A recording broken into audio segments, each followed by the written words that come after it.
Good morning, class 12. Your third poem, Keeping Quiet. Keeping, आपको पता है कीपिंग क्वाइट का मतलब शांत रहे जरा। क्यों शांत रहने के लिए पोएट कह रहा है, आगे बातें आएंगी। पहले अबाउट द पोएट।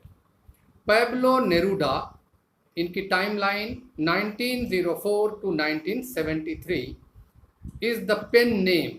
ये पेन नेम है, एक्चुअल नेम इनका है नेफ्टाली रिकार्डो रेइस बसोआल्टो, लेकिन जो कुछ भी ये लिखा करते थे उसके आगे अपने नाम की जगह पे, अपना एक्चुअल नाम की जगह पर ये लिख दिया करते थे पैब्लो नेरूडा। इसे पेन नेम कहा जाता है। He was born in the town of Parral in Chile. Chile South American continent में, वेस्ट साइड्स में, पैसिफिक ओशन इससे लगता है एक देश है। लंबाई इसकी काफ़ी ज़्यादा है और चौड़ाई बहुत कम है।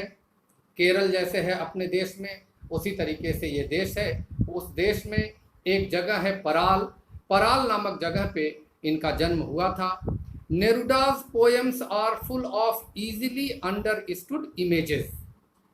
इनकी पोएट्री की खासियत ये है कि जब आप इनकी पोएम्स को पढ़ेंगे तो आपके माइंड में इमेजेस उत्पन्न होंगे चीज़ों के, और वो भी easily understood, which make them no less beautiful. बावजूद इसके ब्यूटी में जो ये मैसेज कहना चाहते हैं उसमें कोई कमी नहीं होती है। He won the Nobel prize for literature. अब लिटरेचर की दुनिया में नोबेल प्राइज से सॉरी, बड़ा तो कोई प्राइज है नहीं, इनको नोबेल प्राइज लिटरेचर के लिए मिला इन द ईयर 1971 में। इन दिस पोएम, अब इस पोएम की खासियत बतला रहे हैं कि किस बात को ये हाईलाइट करने वाले हैं। Talks about the necessity of quite introspection. Introspection कहते हैं अपने अंदर झांकना, यानी अपनी कमियों के ऊपर नज़र डालना। And creating a feeling of mutual understanding. Mutual understanding कहते हैं सद्भाव, एक दूसरे के साथ दुश्मनी के भाव से न रह के सद्भावना से रहें, इसे कहते हैं म्यूचुअल अंडरस्टैंडिंग। इसके लिए ज़रूरी है कि एक बार ज़रा आप शांत हो करके सोचिए, इस मैटर पर विचार कीजिए। अमंग ह्यूमन बीइंग्स, इंसान और इंसान के बीच में आज इतनी नफरत, इतनी दुश्मनी इंसान और इंसान के बीच में है कि लगता है हर देश जो है एक से एक खतरनाक हथियार बना रहा है। अब अगर वो छूट जाए तो ये पूरी धरती पर जो मानव जाति है ये ख़त्म हो जाए, इसी का डर सता रहा है पोएट को। और देखिए किस तरीके से ये अपनी बात को हमारे सामने रख रहे हैं। Before you read, what does the title of the poem suggest to you. अब इस पोएम की जो टाइटल है आपके माइंड में क्या पिक्चर ले आती है। What do you think the poem is about. ये पोएम किस बारे में है, आपका विचार क्या है। Now we will count to 12 and we will all keep still. Poet कहते हैं कि मैं 12 तक की गिनती करूंगा और सारे लोग जो हैं स्टिल हो जाएंगे, यानी स्थिर हो जाएंगे जो काम कर रहे हैं। 12 की बात शायद पोएट ने इसलिए किया है कि दिन के 12 घंटे होते हैं और माना जाता है कि 12 घंटे का दिन और 12 घंटे की रात, या साल में 12 महीने होते हैं। इसके लिए पोएट ने शायद 12 की बात की है। कह रहा कि मैं 12 काउंट कर रहा हूँ और सब लोग क्या हो जाएं, शांत हो जाएं, स्टिल हो जाएं, जो जहाँ है वहाँ रुक जाए। For once on the face of the earth let's not speak in any language. भाषा अच्छी जब बोली जाती है तो सद्भाव बढ़ता है, गलत भाषा बोली जाती है तो बिगाड़ होता है, दुश्मनी होती है। तो कह रहे हैं कि हमको अब कुछ कहने की ज़रूरत नहीं है, ज़रा अपने मुंह पर हम लोग क्या कर लें, ताला लगा लें, कोई भाषा में बात नहीं करेंगे। लेट्स स्टॉप फॉर 1 सेकेंड, ज़्यादा नहीं, 1 सेकेंड के लिए पूरी दुनिया के लिए की मानव जाति जो है बातचीत बंद कर दे।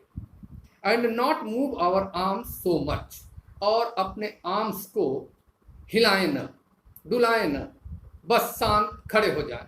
यहाँ पर एक फिगर ऑफ स्पीच पन है, आर्म्स जब पन तब यूज होता है जब राइटर जो है एक शब्द का इस्तेमाल टू मीनिंग्स में, दो मीनिंग्स में करता है। यहाँ आर्म्स हमारे हाथ पैर, हाथ भी हो सकते हैं और आर्म्स मीन्स हथियार भी हो सकते हैं। तो यहाँ पन है, आपसे पूछा जा सकता है एग्जाम में 1 नंबर का सवाल कि what is the pun when the writer uses the word arms.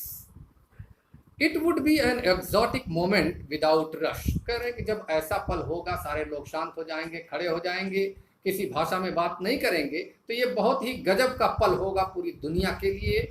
Without rush, कहीं भागम भाग नहीं होगी। विदाउट इंजिन्स, इंजिन्स का मतलब इंडस्ट्री से है, इंडस्ट्री में भी काम होने बंद हो जाएंगे। We would all be together in a sudden strangeness. बता रहे हैं कि वह स्ट्रेंजनेस का एक अजीबो गरीब पल होगा और हम सब उसमें भागीदार होंगे। Fisherman in the cold sea would not harm whales. अब पर्यावरण की बात पर ले जा रहे हैं। व्हेल्स को कोल्ड सी में जो पाई जाती हैं, इनकी हंटिंग करते हैं, तो फिशरमैन भी उनकी हंटिंग पे नहीं जाएंगे। And the man gathering salt would look at his hurt hands. Salt जब गैदर करते हैं तो हाथ और पैर पर उसका बहुत इफेक्ट आता है, सड़ने लगते हैं। तो थोड़ा वक्त मिलेगा फिशरमैन को अपने खराब हुए हाथ और पैर को ठीक करने का, अपने स्वास्थ्य को ठीक करने का। Those who prepare green Wars, ऐसे लोग जो वॉर्स की का इंतजाम करते हैं, वॉर्स की तैयारी करते हैं। वॉर्स विथ गैस, जहरीली गैस छोड़ करके। वॉर्स विथ फायर, फायर कर करके। विक्ट्री विथ नो सर्वाइवर्स, ये ऐसे वार होते हैं जिसमें न जीतने वाला बचेगा और न हारने वाला बचेगा। Would put on clean clothes, ये लोग अपने मिलिट्री के यूनिफॉर्म को उतार देंगे और सिविल ड्रेस पहन लेंगे। And walk about with their brothers in the shade doing nothing, ये लोग भी शांत हो जाएंगे, अपने हथियार रख देंगे और दुश्मन जिसे समझ रहे थे उसके साथ बाहों में बाहें डाले ब्रदर्स की तरह से वॉक करेंगे। What I want should not be confused with total inactivity. अब यहाँ पर राइटर कह रहा है कि जब मैं कह रहा हूँ कि हर कोई कुछ बोले ना, कोई काम ना करे, स्टिल हो जाए एक पल के लिए, तो मेरा मतलब इनएक्टिविटी से नहीं है, इनएक्शन से नहीं है।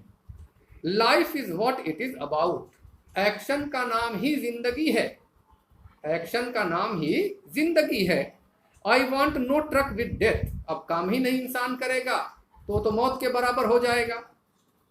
If we were not so single minded about keeping our life moving, दिक्कत दुनिया में ये है कि हर कोई कि बस एक ही फितरत में हर इंसान लगा हुआ है कि कैसे वो आगे बढ़े, सारी दुनिया के रिसोर्सेस पर कैसे उसका कब्जा हो, कैसे उसका महल बने। प्रॉब्लम यही है, सिंगल माइंडेडली, एकाकी दिमाग होकर के इंसान अपने स्वार्थ के पीछे पड़ा हुआ है। And for once could do nothing, एक बार भी ये लोग क्या हो जाएं, रुक जाएं। Perhaps a huge silence might interrupt this sadness of never understanding ourselves end of threatening ourselves with death. तो कह रहे हैं कि एक ह्यूज साइलेंस इस धरती पर आ जाएगा। इंसान हर पल डरता रह रहा है कि अब न तब उसकी डेथ हो जाएगी इंसान के द्वारा। Perhaps the earth can teach us, अब अर्थ जो है हमें एक लेसन सिखा सकती है, बता सकती है, पढ़ा सकती है। As when everything seems dead and later proves to be alive, गर्मी का मौसम रहता है, हर तरफ सूखा सूखा रहता है, बारिश जैसे ही होती है ये धरती हरा भरा हो जाती है। तो यही बात बता रहे हैं कि इस धरती पर भी फिर से एक्शन में लोग आएंगे, लेकिन वो अंडरस्टैंडिंग क्रिएट हो जाने के बाद कि दुश्मनी एक दूसरे से अच्छी बात नहीं है, एक दूसरे के साथ अंडरस्टैंडिंग से रहने में ही पूरी इंसानियत की, पूरी मानवता की भलाई है।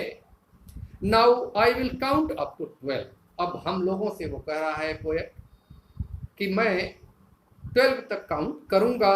And you keep quiet and I will go, मेरा फर्ज है आपको आगाह करना। मैं 12 तक काउंट करता हूं, आप शांत हो करके मेरे द्वारा उठाए गए मुद्दों पर आप विचार करें, उस पर सोचें और उस पर अमल करें। मेरा ये काम था, मेरा ये फर्ज था, अब मैं यहाँ से जा रहा हूँ। So children, this way explanation of the poem Keeping Quiet is completed. Now I will take the next poem tomorrow. Thank you very much, class 12.